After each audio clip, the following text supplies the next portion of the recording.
네, 안녕하십니까. 사회적 기업 3주차 강의를 시작하도록 하겠습니다. 이번 시간에는 여러분들에게 사회적 기업의 이해를 돕는 차원에서 소득의 미래라는 제가 최근에 읽었던 책자를 소개하도록 하겠습니다. 최근에 아마 여러분들이 매스컴에서 많은 그 나라들, 또 지도자들, 또한 우리나라 또 정치권, 또한 지방자치제 단체장들 중심으로 해서 기본소득제를 도입하자, 아마 이런 이야기를 많이 들었을 겁니다. 그래서 저는 평상시에 이 기본소득 제도에 대해서 좀 평상시에 관심이 많았기 때문에 제가 올 겨울방학 때 마침 그 집에 근처에 있는 광진정보도서관에서 소득의 미래라는 책자를 좀 한 두 번 정도 꼼꼼히 읽어보면서 기본소득에 대해서 나름대로 정리도 하였고, 또 소득이 앞으로 어떻게 가는 것이 과연 그 사회에 도움이 되는가, 이런 것들이 더 사회적 기업에 어떤 영향을 미치는지, 이런 것들을 여러분들에게 이번 시간에 소개하는 시간을 갖겠습니다. 먼저 우리가 지난 시간에는 2주차로서 사회적 기업 관련 용어에 대해서 학습을 하였습니다. 첫 번째 시간에는 우리가 사회적 기업 용어에서 자본주의, 민주주의, 공화주의 이런 것들에 대해서도 학습을 했고, 두 번째 시간은 사회적 경제, 공유경제, 사회적 경제 기업, 사회적 기업, 기업의 사회적 책임 및 윤리 경영, 이런 것들에 대해서 우리가 학습을 하였습니다. 자, 그러면 학습하실 내용은 소득의 미래에 대한 기본적인 소개, 또 지난 시간에 학습한 것을 리뷰하는 시간을 갖습니다. 이번 주차 3주차도 소득의 미래에 대해서 총 3꼭지로 나눠서 1교시는 소득의 미래 1, 그래서 소득의 미래 저자 소개, 소득의 미래 요약, 뭐 이런 것들에 대해서 소개를 해드리고, 2교시 3교시는 소득의 미래 도서를 직접 제가 장별로 같이 분석하고 세부 내용을 해설하는 그런 시간을 갖도록 하겠습니다.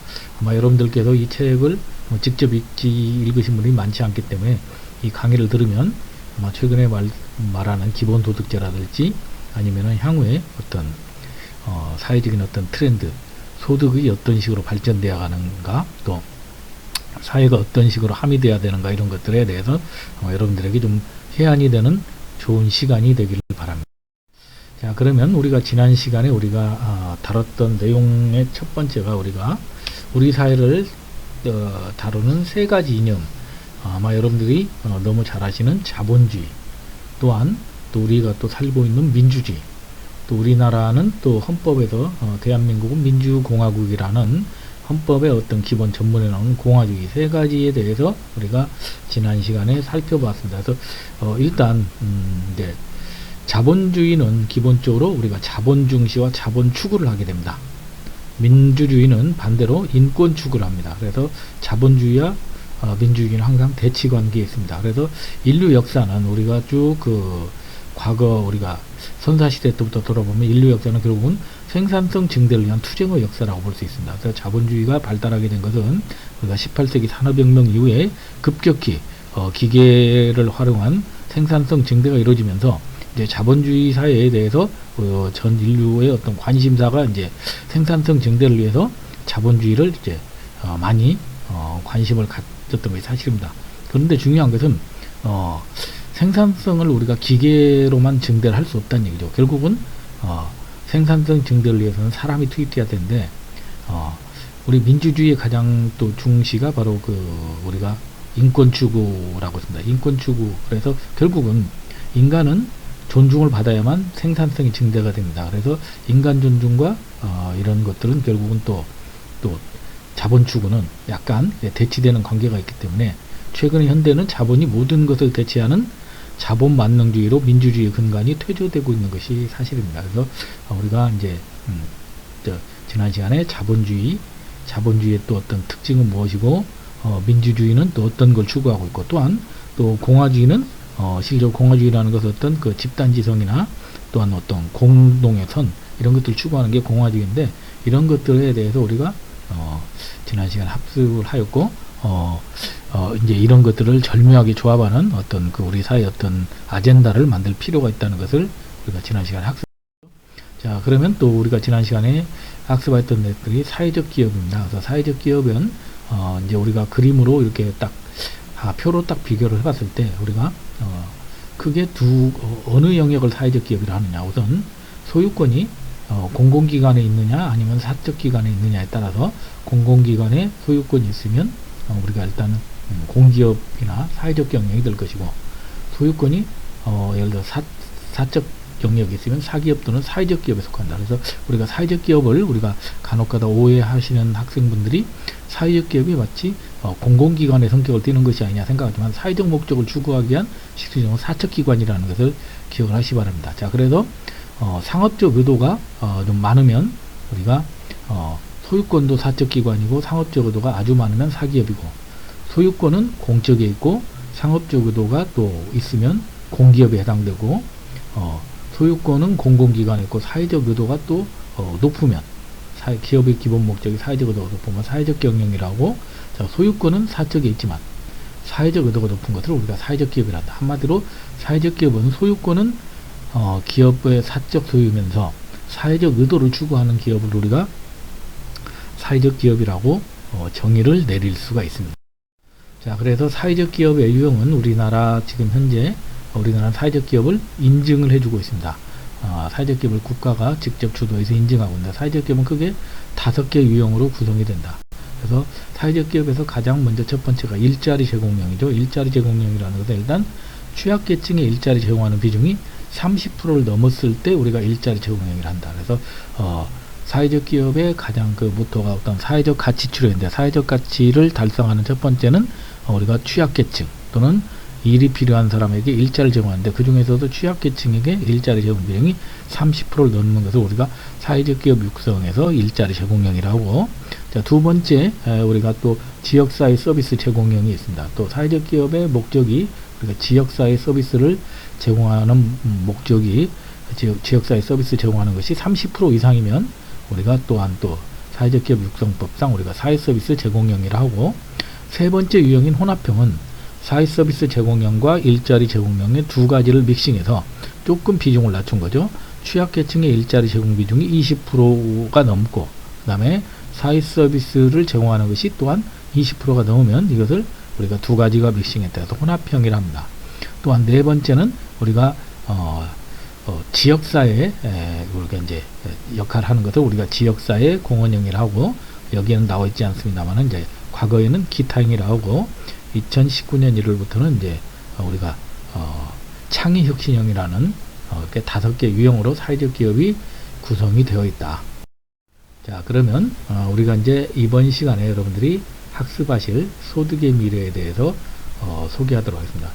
제가 이 책을 이제 관심을 가졌던 것은 원래가 저는 이제 기본소득이라든지 이런 사회적 평등 이런 쪽에 좀 다른 교수에 비해서 좀 관심이 많은 편입니다. 그래서 이런 책을 찾다가 우연히 올해 작년에 발간이 됐던 책 중에 이원재라는 분이 쓴 소득의 미래라는 책을 제가 이제 보고 내용이 좀 괜찮아서 이걸 정리를 했다가 원래 이제 오프라인 시간에 여러분들에게 소개를 하려고 준비하였으나 또 때마침 1주차에서 4주차 동안 온라인 수업으로 대체가 되면서 이 책을 사회적 기업 창업 과정에 좀 소개하는 것이 좋겠다 해서 제가 여러분들에게 소개를 하게 되었습니다. 자, 그러면 이 책의 여기 이제 첫 장인데 보시면 월급의 종말에서 자유노동의 출현까지 우리의 삶을 좌우할 경제의 대전환을 목격하라 해가지고, 이분은 현재 경제 싱크탱크 랩 2050 대표입니다. 그래서 최근에 이제 기본소득제가 이야기가 되면서 이분이 많이 좀 매스컴에서 회자되고 있고, 이분이 직접 출연하는 건 많지 않습니다만 많은 전문가들이 기본소득제를 이야기를 할 때 가장 먼저 이렇게 근거로 되는 것이 바로 이원재 님이 소속되어 있는 경제 싱크탱크 랩 2050에서 발표한 소득의 미래에 대해서 이렇게 인용을 하곤 합니다. 자, 그래서 이제 우리가 총 이번 시간에 3교시에 걸쳐서 소득의 미래를 좀 샅샅이 한번 해부해보는 그런 시간을 가져볼까 합니다. 자, 그러면 이 책은 크게 목차가 이렇게 구성되어 있습니다. 머리말로는 소득의 미래는 어떻게 바뀌고 있나, 그 다음에 첫 번째는 소득의 지각 변동. 그래서 1장은 흑자 인생과 적자 인생을 오가며 벌어지는 일들. 그래서 이제 이런 것들에 대해서 이제 이야기를 합니다. 그래서 흑자 인생은 무엇이고 적자 인생은 무엇인가, 이런 것들을 좀 한번 또 신랄하게 찾아보게 됩니다. 자세한 내용은 우리가 2교시부터 설명드리도록 하겠습니다. 2장에서는 세계는 더 평평했지만 삶은 더 울퉁불퉁해졌다. 그래서 이제 과거에는 우리가 이제 선진국과 후진국, 그 다음에 이제 이런 굉장히 또 예를 들어서 대륙 간 어떤 이런 것들의 격차가 심했다면은 일단 정보가 공유되면서 세계가 점점 평평했지만 오히려 또 이 삶은 더 울퉁불퉁해졌다. 이 얘기는 뭐냐면 결국은 또 그것을 가진 자들, 정보를 가진 자들, 자본을 가진 자들, 이런 사람들이 결국 독식하는 거기 때문에 결국은 오히려 더 또 불평등이 심화됐다. 이런 내용들이 나옵니다. 그다음에 3장은 국민소득은 늘었는데 내 소득은 왜 늘지 않을까? 아마 여러분들이 많은 아마 이 강의를 듣는 분들이 이런 생각을 하게 됩니다. 우리나라 GDP가 3만 불이 넘었다는데 그러면 나는 내 소득은 왜 그렇게 체감을 못하는가? 이런 것들이 이제 1장에서 소개됐고 2장에서는 월급으로 먹고 사는 시대가 끝나고 있다. 그래서 제가 이 책을 좀 관심을 가졌던 게 바로 2장이었습니다. 그래서 월급으로 먹고 사는 시대가 끝난 것이 과연 어떤 시대인가? 그래서 관심을 가져서 내용을 보니까 노동자가 필요 없는 기업들. 앞으로 기업들은 점점 이제 노동자를 정규직 노동자, 그 다음에 이제 이런 자기들이 고용하는 노동자가 필요 없다. 이런 내용들이 나옵니다. 그다음 5장에서는 정규직 7.6%에 진입하기 위한 전쟁. 우리나라의 정규직이 뭐 한 50%, 60% 되는데 여기서 말하는 7.6%는 뒤에서 나오지만은 대기업이면서 정규직이고 그 다음에 또 노조가 있는 그런 공통 분모를 가진 우리나라 노동자가 7.6%밖에 안 된다. 그러니까 그 사람들만 결국은 예를 들어서 제대로 된 어떤 복지나 이런 것들 혜택을 누리고 있고 법망의 혜택을 누리고 있고 나머지는 그렇지 못하다는 얘기죠. 그 다음 6장에서는 제조업 고용위기 보통 사람들의 위기이다. 결국은 또한 우리가 이제 AI가 도입되는데 로봇은 정말 일자리를 없애고 있을까? 여기에 대해 생각해보는 그런 장이 되겠습니다. 그리고 8장에서는 자동화는 죄가 없다. 그리고 월급 없이 정말 우리가 살 수 있을까? 그래서 이제 스웨덴에서 이제 실험하는 어떤 지금 선택적으로 어떤 실험하는 그런 것들 프로젝트도 소개하는 장입니다. 자, 그래서 3장에서는 전환의 시대 국가 역할. 그래서 이제 이런 상황에서 우리가 이제 결국은 국가는 어떤 역할을 할 것인가. 그래서 왜 어떤 노동은 다른 노동보다 더 혹은 덜 보호받는가. 우리가 뭐 최근에 비정규직, 그 다음에 예를 들어 파견 업체, 우리나라에도 김영균법 여러 가지 올해만 하더라도 이렇게 젊은이들이 많이 얼마 전에도 이제 쿠팡 예를 들어서 새벽 배송하다가 사망한 어떤 예를 들어서 비정규직이라든지 이런 사람들의 문제들이 실질적으로 같은 노동자라도 이렇게 보호를 덜 받느냐 더 받느냐 이런 어떤 문제점을 파헤치게 됩니다. 11장에서는 아이폰은 애플이 만들지 않았다 그런 내용들이 나오고요. 12장에서는 이제 최근에 이제 우리가 지금 화두가 되고 있는 이제 기본소득에 대해서 나옵니다. 모두에게 1년에 1,000만원씩 나눠드릴 수 있습니다라는 것은 어떤 컨셉인지 또한 어떤 지원으로 하는지 그 다음에 소득을 앞으로 어떻게 분배해야 되는가. 그 다음에 14장에서는 거의 완벽한 복지국가 최근에 이제 기본소득을 가지고 핀란드가 직접 이제 실험을 했었죠. 2017년도부터 이런 것들에 대한 소개 또 여기에 대해서 어떻게 우리 사회에 주는 어떤 메시지 이런 것들을 소개하게 됩니다. 그 다음에 4장에서는 미래의 기회는 어디에 있는가. 그래서 15장은 자유노동이라는 기회. 앞으로는 이제 아까 기업에서는 어떤 근로자를 직접 고용하고 소속을 두는 것을 앞으로 멀리한다고 했죠. 그러면 이제는 프리랜서, 그다음에 창직 이런 것들이 자유노동자들이 뜨게 될 겁니다. 그래서 이 자유노동이라는 기회에서 우리가 어떻게 대처할 것인가. 16장에서는 새로운 부의 원천, 데이터의 부상. 그래서 앞으로 이제 데이터를 가진 자가 결국은 세상을 지배할 것이다. 우리가 2020 코리아 트렌드에서 보면은 초개인화 시장 이런 거에서 이제 우리가 아마존이 고객의 정보를 가지고 예를 들어서 1인 10색 이런 어떤 초개인화 기술로 가지고 마케팅을 하는 것처럼 결국은 데이터를 가지고 있는 기업이 앞으로 이제 결국은 승자가 될 것이라는 내용이 나옵니다. 그 다음에 17장에서는 기본소득이라는 것이 결국은 사회를 이 어려운 시대를 해결하는 킹핀이다. 킹핀이라는 것은 우리가 볼링에서 그 핀을 넘어뜨리면 모든 것이 같이 스트라이크 되는 결국은 앞으로 이제 기본소득이 킹핀이라는 것을 소개했고 마지막 장에서 일하며 돌며 배우며라는 그런 장으로 이제 소개를 하면서 마치고 있습니다. 자, 그리고 이제 감사액을 이렇게 구성이 되어 있습니다. 자, 그러면 저자를 먼저 간단히 소개해 보겠습니다.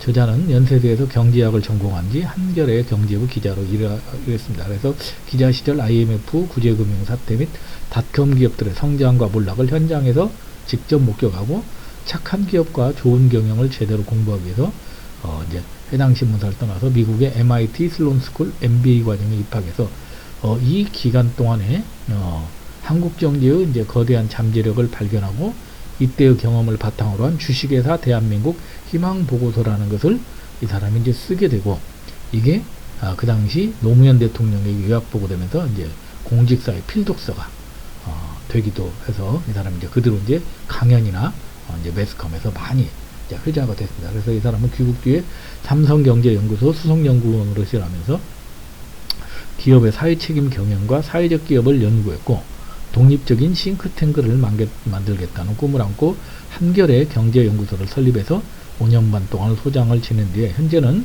대통령 직속 저출산 고령사회위원회 위원이며 다음 세대 정책 실험실, 아까 제가 그 서두에 소개해드린 랩 2050의 대표로서 랩 2050은 기술혁신으로 일자리와 소득의 구조가 급변하는 전환기에 필요한 담론과 정책을 연구하며 이를 정부 및 시민사회의 참여와 협력을 통해서 실현하려고 합니다.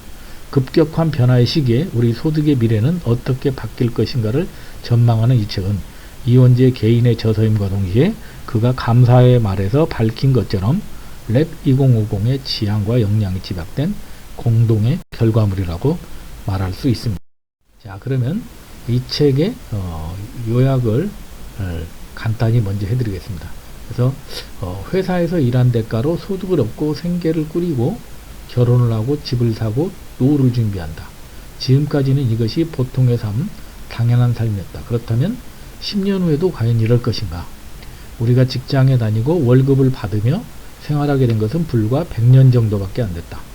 산업사의 초기에 자본은 물건을 더 많이 만들어 더 많이 팔고 싶었고, 그래서 일할 사람들을 임금으로 유혹해 공장으로 불러 모았다. 하지만 기술이 발전하면서 기업은 사람 없이도 물건을 만들거나 서비스를 제공할 수 있게 됐다.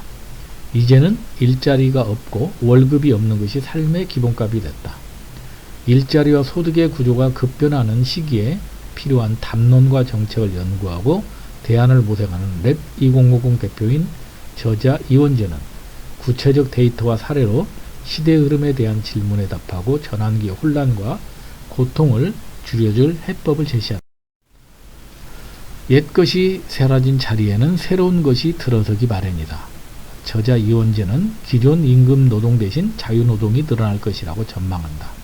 그래서 기업들이 전통적인 방식의 고용을 피하고 프리랜서에게 맡기는 형태의 일거리를 늘리려는 경향이 있는 데다 플랫폼 활용에 익숙하고 삶을 자율적으로 구성하고 싶어하는 세대가 노동시장에 진입하고 있기 때문이다. 아마 이런 것들이 가장 빠르게 등장하는 게 아마 지금 문화 쪽.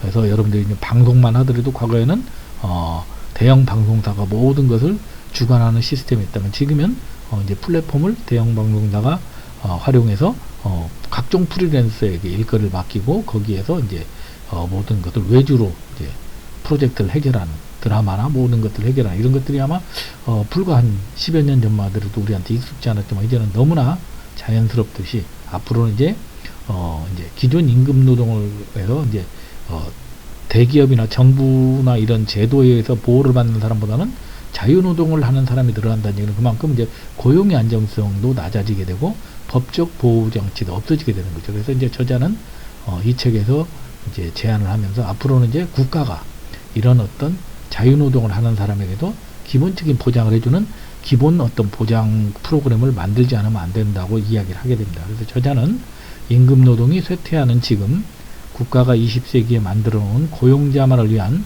안전장치의 유효기간이 끝나간다고 말한다. 그래서 이제는 국가가 나서서 21세기에 필요한 새로운 규칙을 만들어야 한다는 것이다. 그 해법 중 하나로 저자가 제안하는 것은 국가가 모두에게 정기적으로 조건 없이 현금을 지급하는 보편적 기본소득제다. 그래서 제가 아까 그 서두에도 말씀드린 것처럼 최근 매스컴에서 가장 많이 다룬 주제가 기본소득입니다. 그래서 이 기본소득은 일단은 우리가 기존 생활보장제도와 다릅니다. 첫째, 기본소득은 보편적 보장소득입니다. 즉 국가 또는 지방자치단체 또는 정치공동체가 모든 구성원들에게 지급하는 소득이기 때문에 이 사람이 뭐 일할 능력이 있느냐 없느냐, 나이를 따지는 것도 아니고 이 사람의 어떤 뭐 정치 성향, 모든 걸 따지지 않고 그냥 모든 사람에게 보편적으로 지급하는 것이 첫 번째 성향이 되겠습니다. 두 번째는 무조건적으로 또 보장을 하게 됩니다. 그래서 뭐 자산이 있느냐 없느냐 이런 것을 보지 않죠. 세 번째는 개별적 보장소득이다. 즉 가구 단위가 아니라 구성원 개개인에게 직접 지급하는 소득입니다. 그래서 따라서 기본소득은 보편적 복지이자 그 이상이다.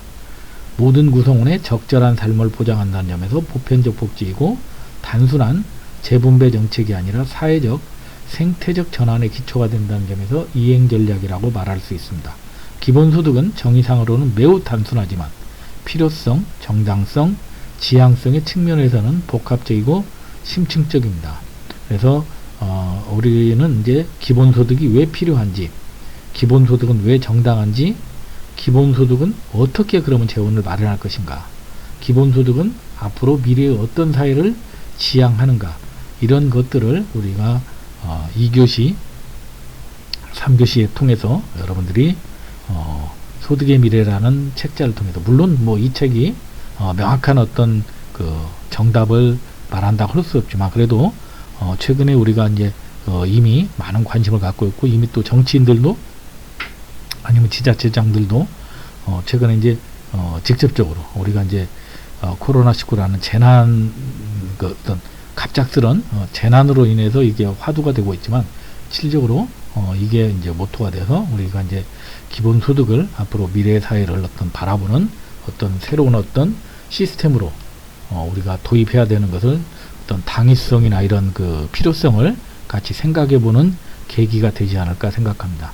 다음 시간에는 소득의 미래에 대해서 같이 여러분들하고 또 직접 각 장별로 살펴보는 시간을 갖도록 하겠습니다.